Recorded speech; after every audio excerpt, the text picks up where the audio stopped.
السلام علیکم ورحمۃ اللہ وبرکاتہ. زموږ پروګرام د رڼا پلور موضوع ده محرم الحرام او د عصر حاضر تقاضی بین المسالک یعنی انټرافیت ډایلاګ. سامعین کرام دا ورځ ډیره معتبر دي، دا حواله ډیره معتبر ده.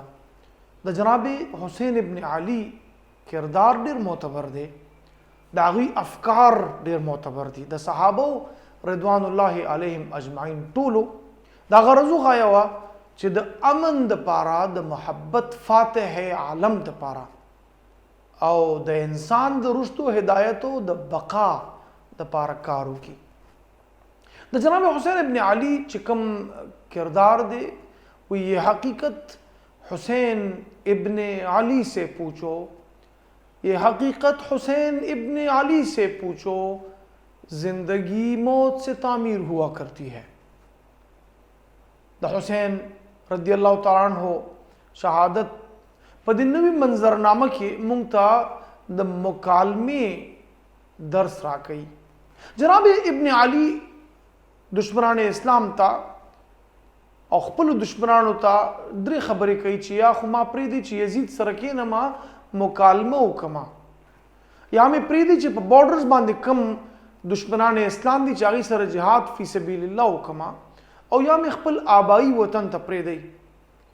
مګر هغوی دا یو خبره هم د دوی نه ده منلې. نن په دې دور کې هم تاسو وګورئ چې د حسین رضی الله تعالی عنہ پیغام ابدي دا ژوندی دی. حسین د دې آیات مصداق دی چې ولا تقولوا لمن يقتل فی سبیل الله اموات بل احیاء ولکن لا تشعرون. حسین ابن علی ژوندی دی او هغه خلک مړه شوي دي چا چې دا کردار مړ کولو کوشش کړی و، چا چې د دې کردار د پاپولریټي نه د خوف او د یېرې او د ترهې ځان ته یو سبق ګڼلو.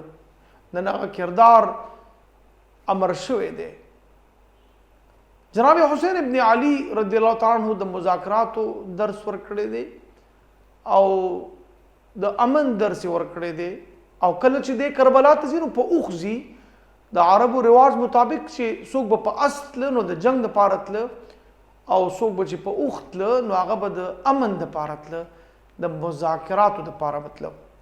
وطن عزیز پاکستان ته ټول امت ته ټول عالم ته د پیغام ضرورت دی چې قرآن پاک کې الله پاک فرمایي واعتصموا بحبل الله جميعا ولا تفرقوا واذكروا نعمة الله عليكم إذ كنتم أعداء فألف بين قلوبكم فأصبحتم بنعمته إخوانا وكنتم على شفا حفرة من النار فأنقذكم منها. دا الله رسے مضبوط ہونی صحیح او ڈلو ڈلو کی تقسیمی گئی میں مسلمانانو تفریق میں جوڑوئی، خلاف میں کوئی، آداب الاختلاف پیژندل پکار دی، مکالمه پکار دا. ما مخکې پروګرامونو کې ویل دي چې د مناظرین ډډه پکار دا. الله سبحانه وتعالی فرمایي دا الله رسې ونیسئ او تاسو ډلې ډلې مه کېږئ. تاسو خو مخکې دشمنان وئ، الله وایي ما تاسو دوستان جوړ کړئ. وکنتم علی شفا حفرة من النار فانقذکم منها. وایي تاسو د جهنم په کندو باندې په غاړو باندې ولاړ وئ، ما د هغې نه راوښکئ. نن ضرورت د دې امر دی چې مونږ خپل خوف په امن کې د دې پیغام مطابق تبدیل کو، بیماری په شفا کې او په سوکالۍ کې تبدیل کو. مونږ یو شو، امت د خونریزۍ نه وساتو، د ظلم نه د جبر نه وساتو. دا د رسول الله صلی الله علیه وسلم پیغام دی او دا د امت مسلمه دپاره د کربلا پیغام دی.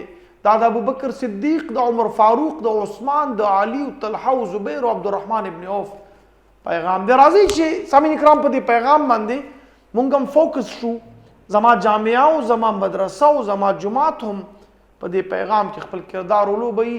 انشاءالله بیا د بهار امید دی او د هغې خوب تعبیر دی چې کوم زمونږ اکابرینو لیدلی و. به مصطفی به رسا خویش را که دی همه اوست، به مصطفی به رسا خویش را که دی همه اوست، اگر به او نرسیده تمام بولهبی است.